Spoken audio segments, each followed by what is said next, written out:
Good morning. My name is David Belbin and I'm Managing Director at Clements Hall Cummings Chartered Accountants and Business Advisors. And it is my very great pleasure to introduce to you Minal Backhouse of Backhouse Solicitors up in Chelmsford. I've known Minal since about 2009 when I found myself working in Chelmsford fairly often, and Minal has a specialist solicitor's practice dealing with employment issues.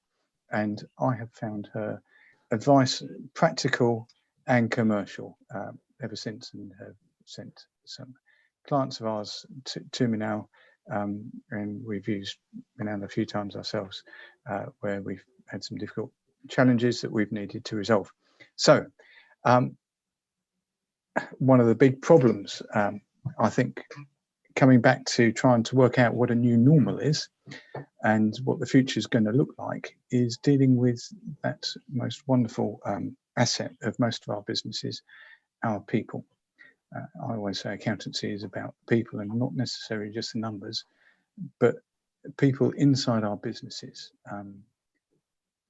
just need looking after properly, and we always need to know that there's a raft of legislation that we trample on at our peril.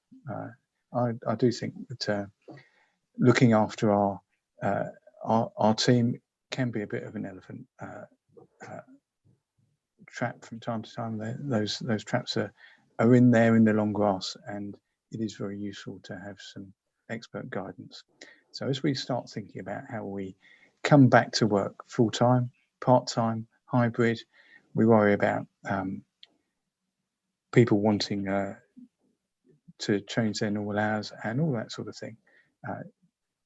We thought it would be a very good idea to ask Minal to tell us exactly what we ought to be doing and what we ought not to be doing. So with no further ado, here's Minal. Thank you, David, for that lovely introduction.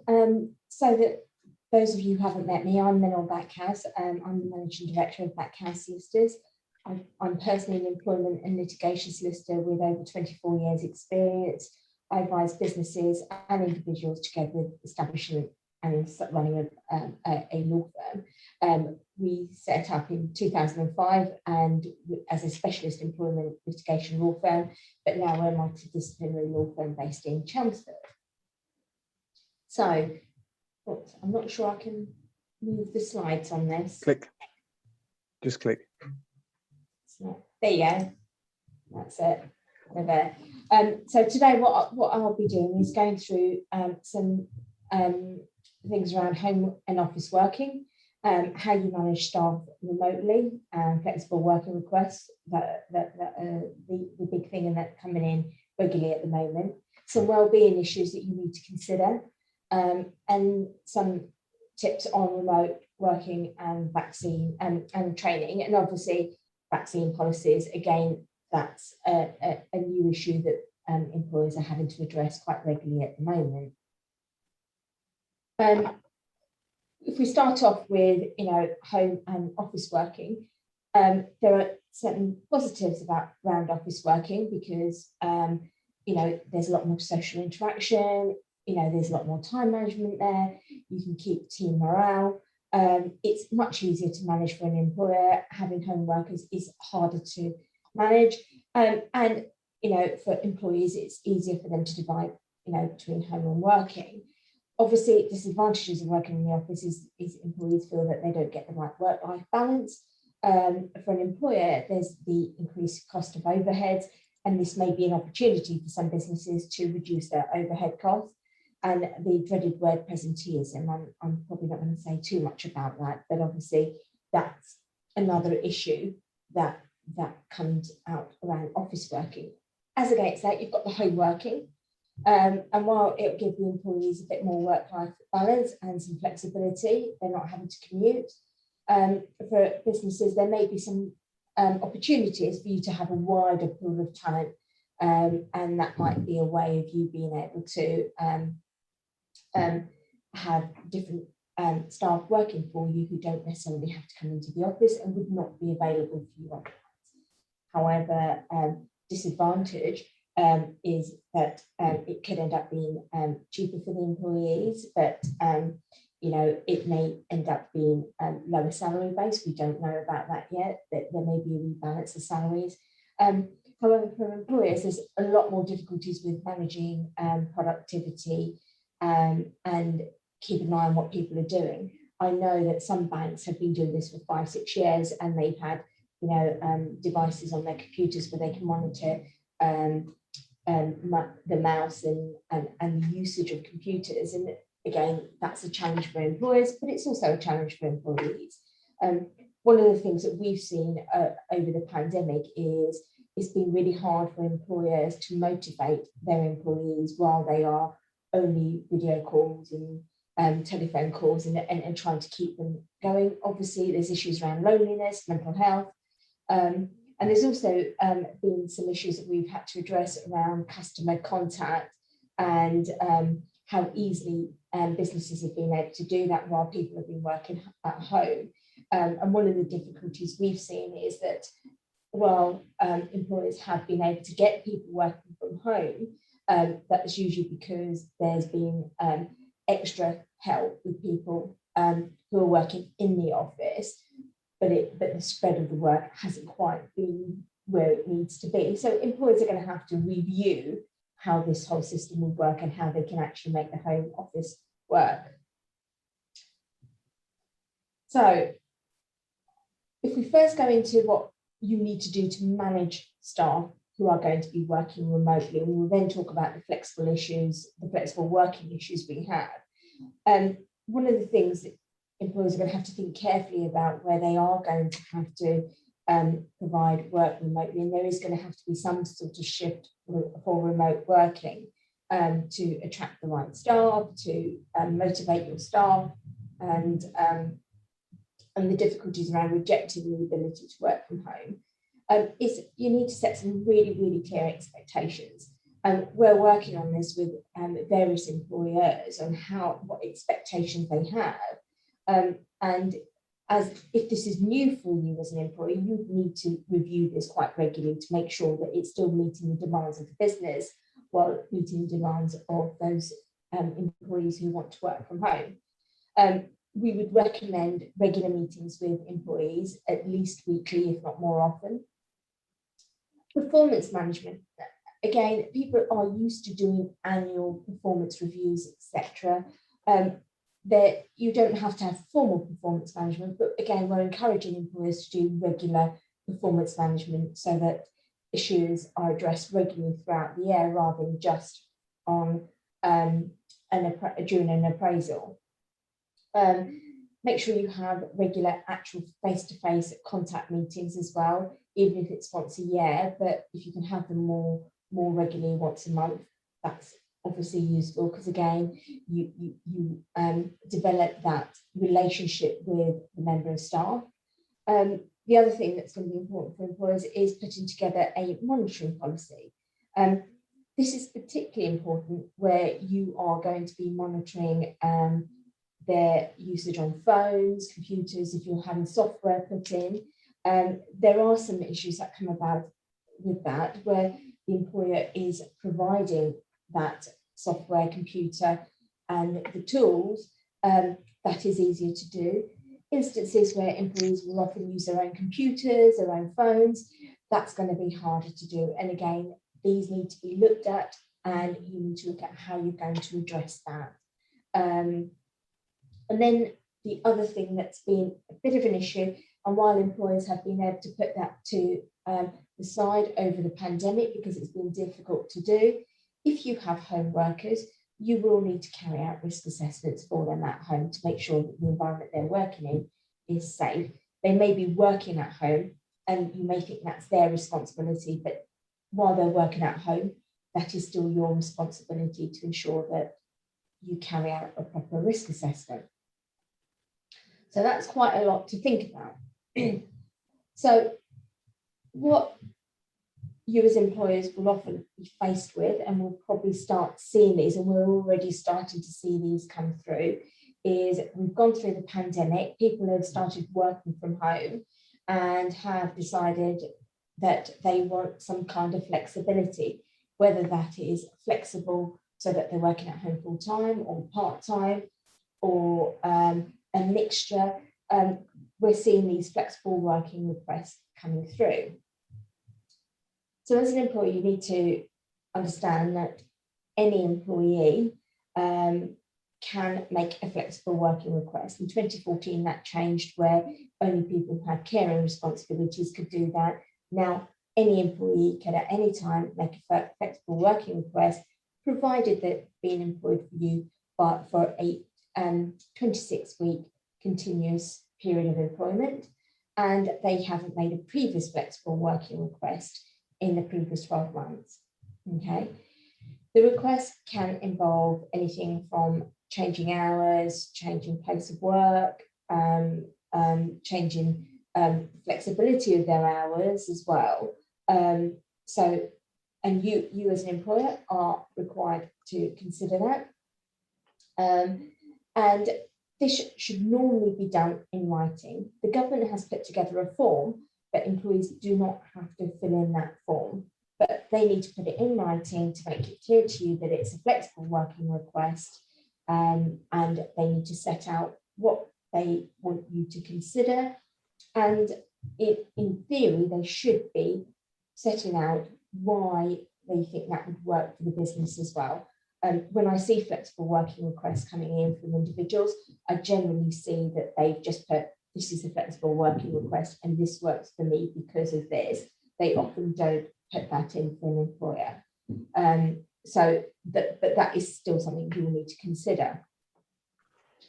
Now, there are strict rules around flexible working requests and what you have to do. You have to consider those. You must consider the request. You need to not take too long. You have a 3-month period from the date the request has been put in, and you can agree trial periods, and this should be included within the 3-month period, but you can also extend as long as you can extend that by agreement. It's important, although not absolutely vital, but it's always good practice to make sure that you have a meeting with the employee to discuss their flexible working request. And there are only 8 business reasons to reject that request. Now, in the past, we've often been able to say, that it doesn't fit in with the needs of the business, it doesn't, provide a good customer service and things like that, to make sure that we can reject the request. I think given that we've had the pandemic and there's been that big shift in home working, you're going to probably have to find some evidence to show that this can't work for the business, particularly if you've had home workers during the pandemic. So we need to be really careful about those. It's a bit uncertain how the tribunals are going to consider those, but I suspect we're going to get a lot of queries over, lots of claims over people saying they've managed to work flexibly during the pandemic, so there's no reason why the business couldn't do it now. So I think that's going to bring us some new issues. The other thing that people need to be careful of when they have flexible working requests is, although you don't have to accept them and you've got 8 reasons for rejecting those requests, you still need to be careful that you don't fall foul of something called the Equality Act.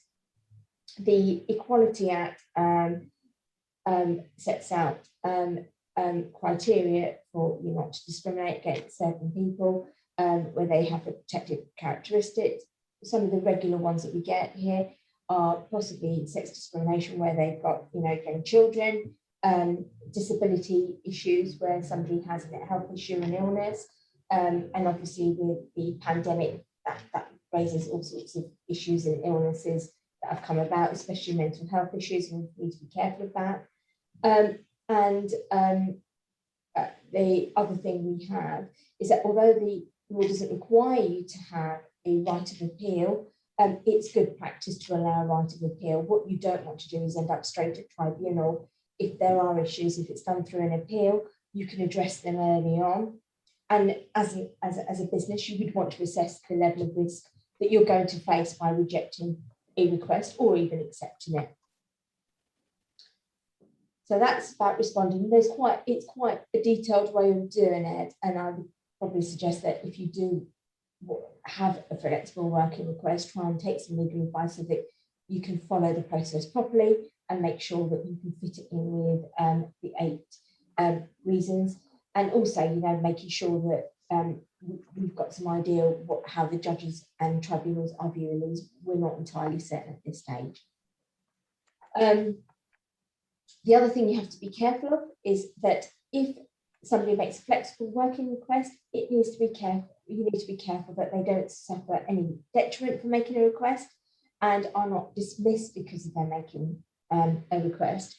This can be costly for the business because the tribunal can make an award for injury to feeling as such, and that kind of award can be up to £44,000, plus any loss of earnings and any other issues any other costs that have occurred to that individual. And obviously, if there are discrimination elements, that's also an issue for you. What the tribunal cannot do is force you to allow them to work flexibly like they've requested. They can just make a declaration and make an award to the individual. So it's really be careful that you understand the issues that you're going to face if you are going to reject a flexible working request in particular. Right, so say you've accepted a flexible working request and you allow people to work from home and some from the office, but there are still going to be some wellbeing issues that you're going to have to consider. You're going to have to consider health and safety concerns of those that are in the office and those that are working from home. Then you have the mental health issues where people are being isolated and disconnected, whether they're working from home or in the office. That's come about a lot, especially through the pandemic, where we've seen people getting quite paranoid about what people are saying in the office when they're not coming in, and feeling quite disconnected. So they're things that you're going to have to keep an eye on and look to see how you're going to deal with them. Obviously, you've all probably done your COVID risk assessments. You will have to continue doing them while the pandemic continues and as you bring them back into the office and into the workplace. These COVID risk assessments will need to be done, taking into account the vaccines and how that's going to affect the individuals and how you're going to keep everyone safe. You're going to have to address issues around those that don't want to travel to work or return to the office. And then you're going to have to address issues over vulnerable employees, particularly around vaccinations, and I'll come back to that shortly. You're going to have to consider people who have caring duties and how that may affect them. Where you've got flexible working requests, you will need to address some of these concerns as part of the wellbeing issue. So there's quite a lot for an employer to think about. I'm going to jump on to a little bit about recruitment because that's part of the possibly an opportunity through the pandemic, is that you can spread your recruitment, and a lot of recruiting at the moment is being done through Zoom. It's really important that these are set up properly, and while they have some positive repercussions on the business in that you can share information quite quickly, a bit like I'm sharing the screen now. You can share contracts or share information, fill in forms, and you can do that on a shared screen. So that's really, really helpful. It helps you test the candidate's IT skills. I know if somebody can't turn on a computer and use the equipment, then that will be highlighted quite quickly. It can increase the selection pool that you can have access to, especially if you're going to be providing remote working, and can give you a bit more flexibility. And our businesses, we're talking about having outside hours working where they don't need customer contact, so that's really useful. And the individuals are sometimes a lot more comfortable video. However, the difficulty you have is you don't have the personal interaction. It's sometimes really difficult to get a rapport with video, and it can be very difficult to read body language. I know when we're doing hearings, that's been a real issue. It's really hard to read body language and see what people are thinking and saying, and often when you're sharing a screen, you can't see the person either. Sometimes you can, sometimes you can't, depending on what you're sharing. Of the other issues we've come across are technical difficulties and the restricted conversations. It's really difficult because these can be recorded and you may not always want the interviews recorded. Really important to get yourself ready for that. Set up 5-10 minutes beforehand to make sure the technology is working. Check your lighting. Make sure you've got a copy of the CV, but that can always be shared. Make sure you're in a quiet place with no interruptions. That can be difficult, especially for the person that you're recruiting, who may be being distracted by dogs, children, phone ringing, etc. And try and switch external sounds off. And I would advise you to suggest that the candidate also does the same thing. You may want to set them information about listed instructions. If you're doing group Zooms, be careful with those because obviously you have GDPR issues now. So you just need to be careful about what you're doing. Make sure you're giving your GDPR notices and get them signed and agreed. Finally, I will come to the issue that we are coming across all of a sudden, and certainly in the last couple of weeks, we've had loads of questions on this, and that's the vaccine considerations. Currently, as you will know, that there is no legal requirement to have a vaccine. You do need to consider the health and safety risks. There's a real balancing act here because there's those that don't want the vaccines and those that do, and how that's going to affect your staff. That will probably become more clear as time goes on. There are human rights issues with people that don't want vaccines, and there are data protection issues. The ICO website has got some inconsistencies in there, so that makes your life a lot easier. Not really in that there seems to be some indication that you can't ask whether people are having vaccines, but also how you're recording them. So there's some inconsistencies with that. We are getting queries over people wanting to understand what they need to do if an employee is refusing a jab. We are dealing with our first bit of advice for potentially dismissing somebody who's refusing a jab. Again, this is unclear. Our advice is always see if there's an alternative way of resolving that issue by putting health and safety measures in. You need to consider the vulnerability of your other staff and the clients that they're facing before you make that decision. It looks like it's going to be very case sensitive. So really we need to look at each case on its individual facts to make a decision.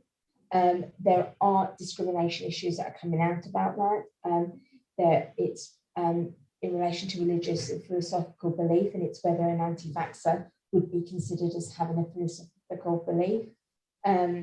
There may be age issues, disabilities. Some people can't actually have the vaccine, so they need to be addressed.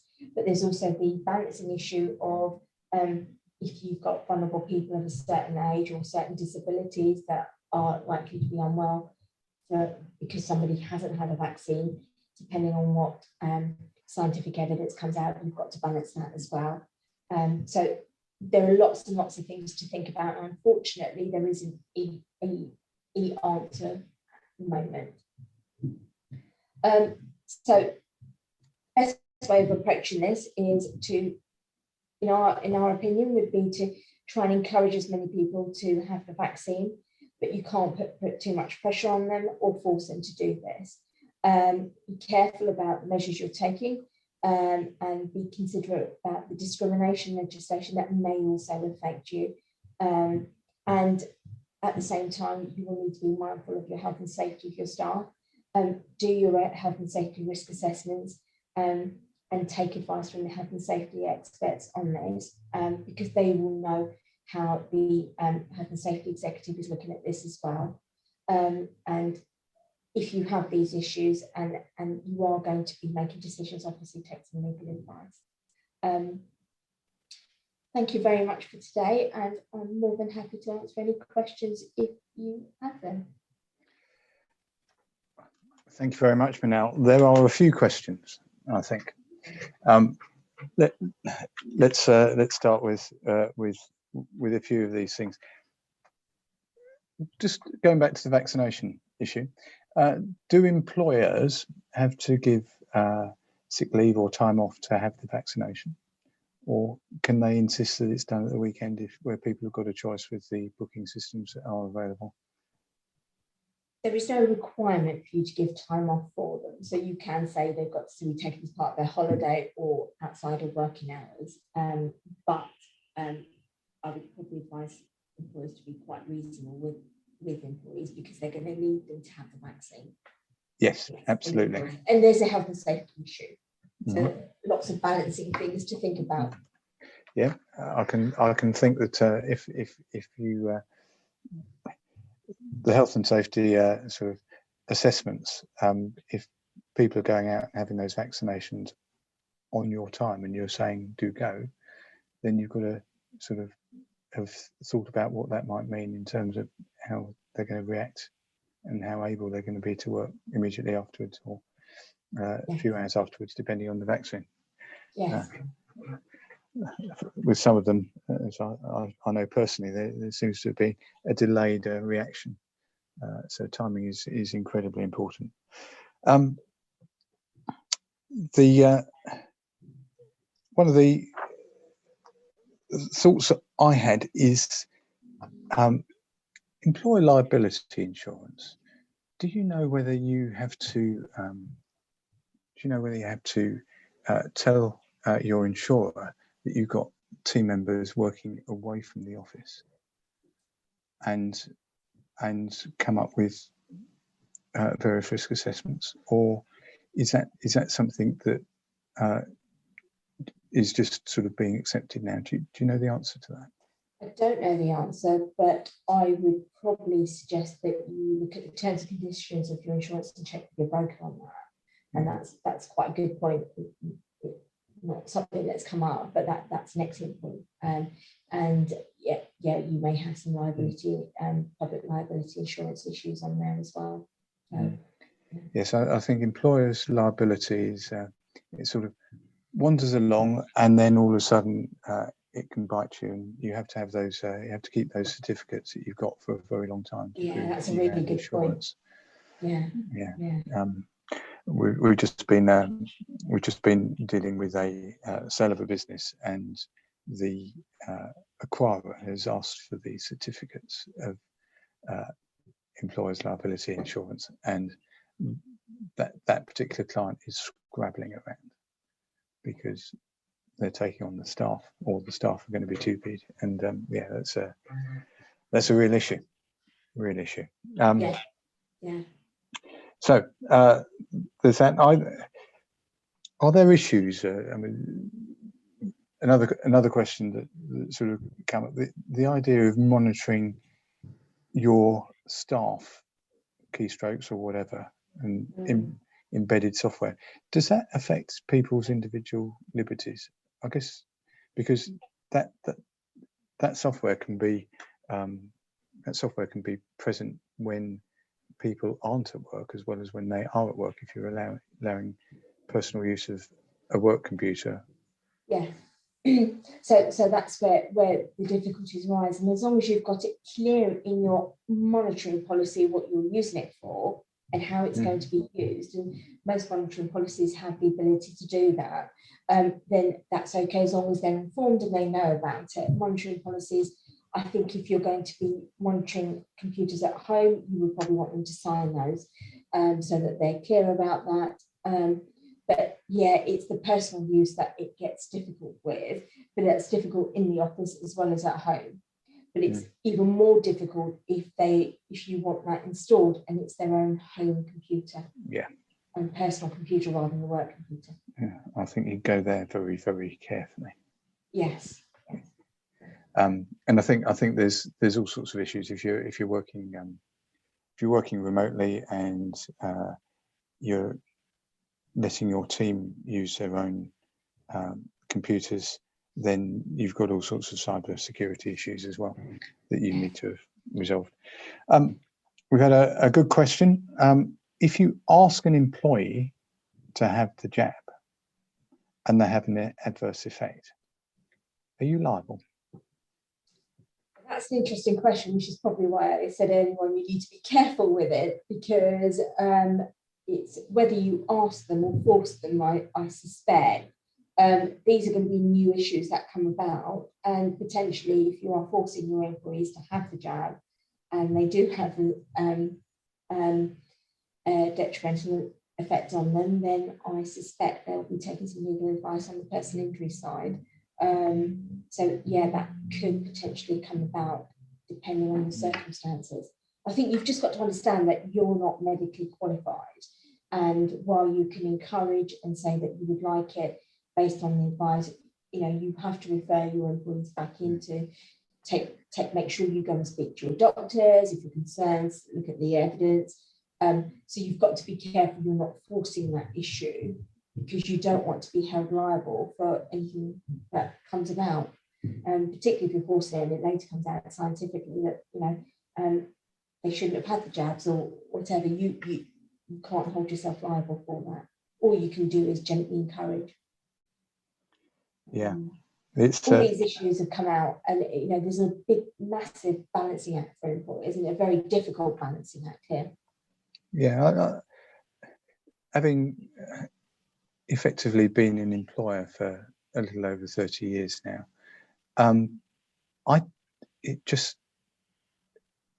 this last 12 months and the changes that we're having to get used to and sort of find our way through, knowing that there's some significant ramifications both for team members who haven't had the jab yet, so our younger ones, and wanting to make sure that they're safe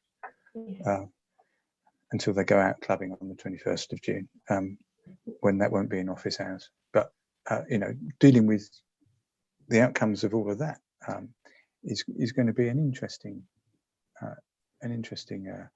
time for us, and I think you're going to be quite busy over the coming months as some of these things fall out and get in front of tribunals. It's going to be hard. Now, I think the flexible working arrangements are an interesting one. I think only one of the really large, it's only Goldman Sachs, I think, who said to their staff, you're all coming back. All the other big employers are saying, we're going to look for something different.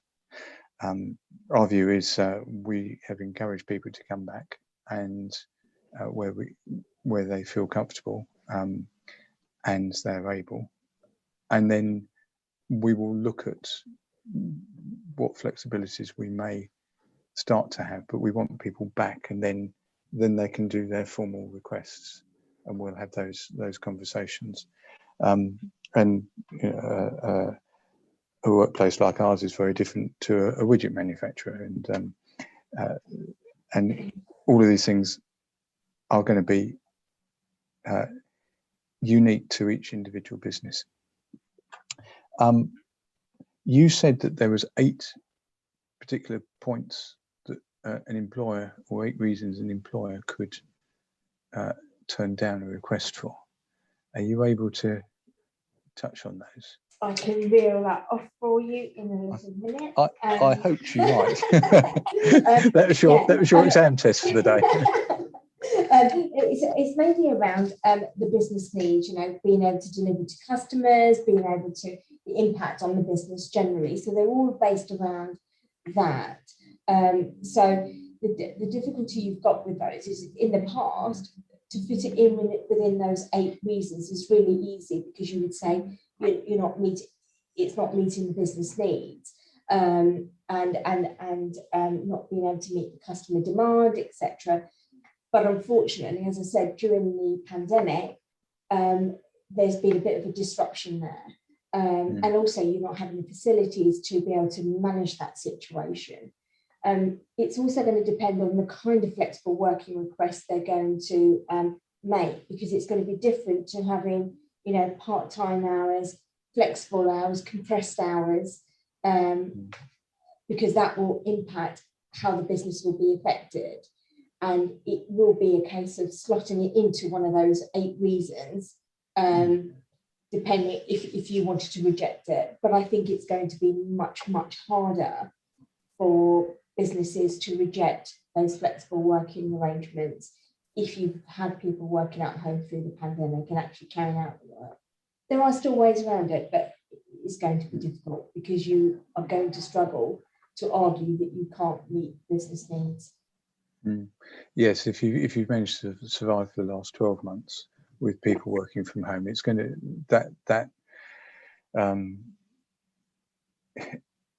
your cover's blown on that to a point.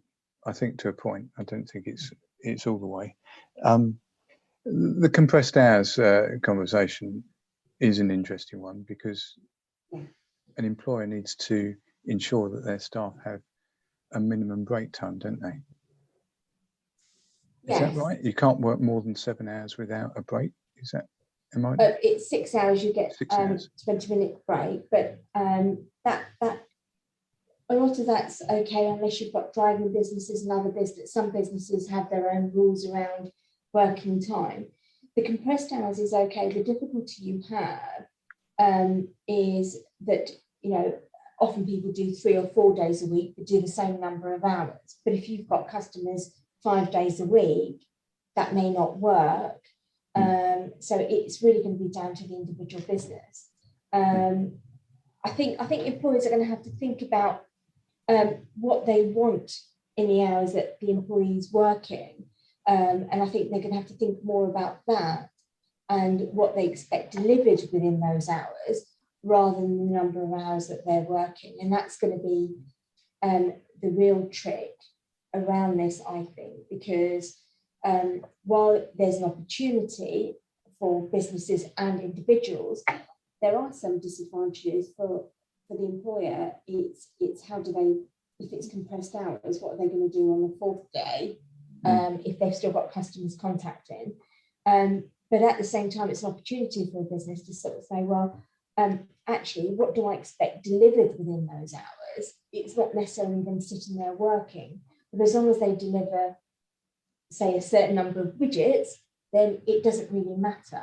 Widgets is a simple example to use, but if somebody was there from 9 to 5:30 and they delivered 500 widgets, but you can say, well, I don't mind how many hours you work, as long as you deliver this number of widgets. That might be a way around this, but I think you're just going to have to think carefully about your business and how you will manage that situation. So there's a lot for employers to think about. I think it is an opportunity, but it is quite difficult getting the balance right. Yeah, I certainly I can see that. The risk assessments are potentially problematic because if somebody's working from their bedroom, that's going to be difficult in terms of proper workspace and where they're sitting and that. Does the employer have to physically inspect, or can they ask for a video review and all of that sort of a remote review? Yeah, I think as long as you've carried out your risk assessment properly, I think depending on the circumstances, you may find it hard to do a remote review. There are specialist organisations that go out and inspect in the home, but I think you're going to have to, as employers, insist that they will need the space at home to be able to work. So where people are working on kitchen tables and that, you probably won't be able to allow that to continue because you will want them to have a proper area and space to work. So that might be the other issue that you have to overcome. But you can do some of the risk assessments, and certainly through the pandemic, you've been allowed to do those risk assessments over video if you wanted to. But there's been a bit of a leeway. But I think going forward, you're going to have to take a bit more of a structured approach to that. Lots of issues come about like that, the kind of chairs they use, the desks they use, the seating position, a lot to think about. Yeah. But you've also got the health and safety issues and risk assessments in the office as well. because you've got another issue with the pandemic at the moment.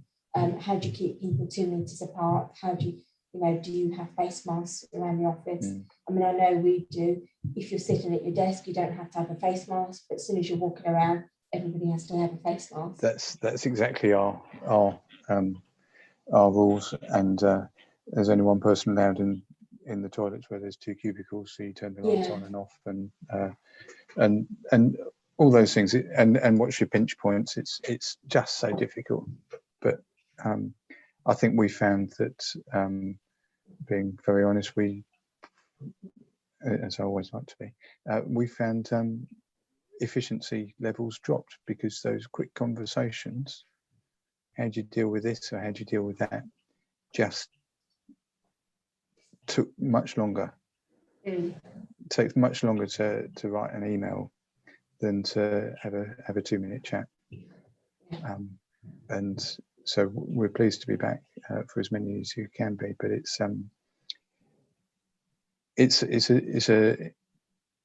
and then our people are here to answer questions when clients ring in, but it's